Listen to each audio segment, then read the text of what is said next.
حكاية كل يوم جايلك حد متعور في وشه وعايز تخيطه. طب ايه افضل طريقة تخيط بيه الحالة ديت؟ هو انك انت تعرف الاول ازاي تقرا انبور الخيط. ناس كتير لحد دلوقتي ممكن تخيط حاجات كتير وبتعمل شغل عظمة، لكن ما بتعرفش تقرا البيانات اللي موجودة على انبور الخيط. الفكرة كلها ان انت عندك 7 حاجات مهمة جدا تعرف تقراها على اي انبور خيط. اول حاجه انك كده تقرا اسم الخيط، نوع الخيط، مقاس الخيط، نوع الابره، طول الخيط، تاريخ الصلاحيه، والتعقيم. عرفت توصل للحاجات دي على انبول الخيط بتاعك، هتقدر انك انت تختار انبول الخيط بتاعك كويس. اسم الخيط ده الاسم التجاري اللي موجود، زي هنا مثلا ايجيكريل. طيب الخيط دوت نوعه ايه؟ هتيجي تقرا هنا اهوت هتلاحظ نوع الخيط بتاعك ايه. ليه؟ لان في انواع absorbable ونون absorbable، في انواع بتمتص وما بتمتصش. فانت عايز تعرف الحاله بتاعتك انت هتخيط فيها جوه تحت الجلد، عايز خيط بيمتص ولا ما بيمتصش. هتكتشف بعد كده ان في بعض الحالات اللي ممكن تحط خيط ما بيمتصش تحت الجلد، وهحكي لك عنها بالتفصيل. مقاس الخيط، في ناس كتير بتخيط ومش عارفه مقاس الخيط فين. هنا اهوت ادي زي ما انت شايف هنا اهوت 4 0. لو جبنا خيط تاني مثلا زي دوت اهو خيط تاني، ادي الاسم التجاري بتاعي ايجيزورب، وهنا اهوت لقينا الخيط النوع بتاعه ابزوربابل والمقاس بتاعه 0. وكلنا عارفين ان 0 1 2 3 يبقى كده الخيط بيكون تخين، ولكن لما يكون 4 0 زي ما احنا شايفين كده يبقى الخيط مقاسه بيقل. يعني ال10 0 ده خيط متناهي الصغر بيستخدم في المايكرو سيرجري وعمليات الرمد. نوع الابره زي ما انت شايف هنا الابره دي دايره، الدايره دي يعني راوند نيدل. ممكن تلاقيه هنا هوت مثلث، فالمثلث ده يعني كاتنج نيدل. فمهم جدا انك انت تعرف هو انت عايز مدور علشان خاطر ما يشرمش منك ولا قاطع. تكتشف ان رفلي كده هو ان البالم بتاع الايد في الاغلب ده بيكون جلابرس سكين، في الاغلب هتحتاج معاه الراوند نيدل.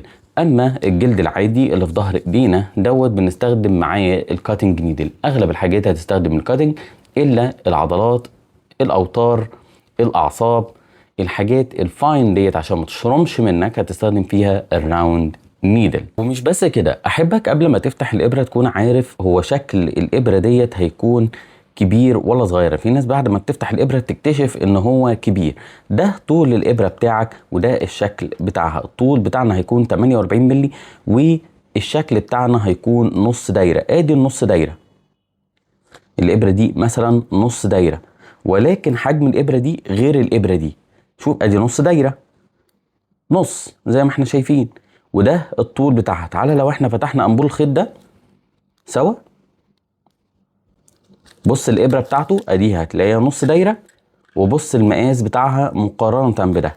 شايف المقاس ده من المقاس ده؟ المقاس ده ملهوش دعوه بالخيط. يعني الزيرو دي مش عشان هو زيرو لازم يبقى بحجم الابره كبير، لا، هو الابره المفروض عشان تعمل صح تكون السويج او النقطه اللي بيتلاقى فيها الخيط بالابره بيكون تقريبا قد بعض، عشان خاطر لو الابره اكبر من الخيط هتلاقيها بتعدي ما تعرفش تربط عليها وتعمل جابنج. لكن الصح والحرفيه ان ده يكون قد ده، وده بتتعمل في الماركات الكبيره. وانا شايف ان ايزي جورب يعني قد غرض كويس. ولكن نرجع تاني، يبقى انا لما اجي اقرا هنا اهوت هلاقي ده النص ده مقصود بيه ايه؟ نص دايره.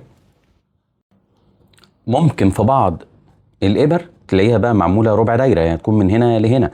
ممكن تلاقي في بعض الابر التانية موجوده بقى ايه 5/8. 5/8 يعني اكتر من النص، فتلاقيها معديه اطول بكتير. ماشي. او ممكن في ابر تانية ممكن تلاقيها 3/8 فتلاقيها معديه الربع بشويه، يعني تلاقيها لحد هنا. فمهم جدا تكون عارف الحجم بتاع الابره بتاعتك عشان ما تتفاجئش. في ناس لسه ما بتعرفش. طب ده هتعرفه منين؟ هتلاقيه هنا. ولما تلاقي مرسوم ابره واحده يبقى هو فعلا ابره واحده، لان في بعض الابر بتكون على ابرتين. فهتلاحظ شايف الابره دي اللي مرسومه اللي هو النص كيرف، هتلاقيه عامل لك نص كيرف ونص كيرف تحتيه يبقى على ابرتين. الطول بتاع الخيط بتلاقيه موجود هنا، ادي خيط واحد فيه 75 سنتي. بص ادي الخيط بتاعنا لما جبناه، ادي كده لو مشينا معاه ده 75 سنتي.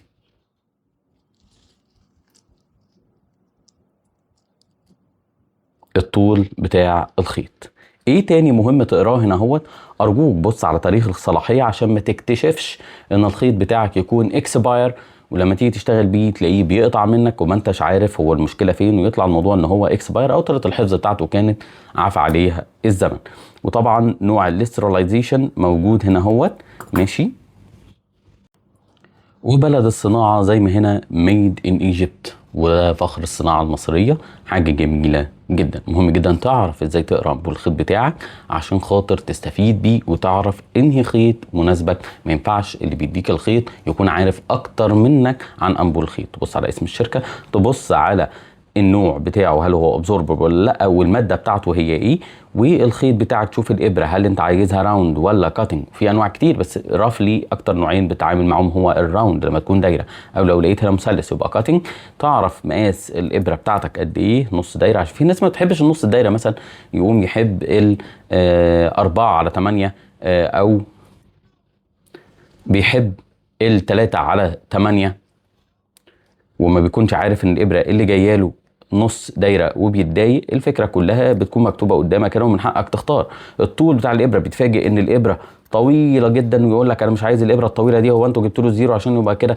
فيقول لك لا يا دكتور، هي الباتشايه. هي مش الباتشايه ولا اي حاجه، انت من قبل ما تفتح تقدر تعرف طول الابره بتاعتك قد ايه. هنا 48 مللي. ممكن تختار نوع اصغر بكتير حسب الارتياح بتاعتك وحسب الحاله انت محتاج فيها ابره طويله ولا ابره صغيره عشان تقدر تتعامل.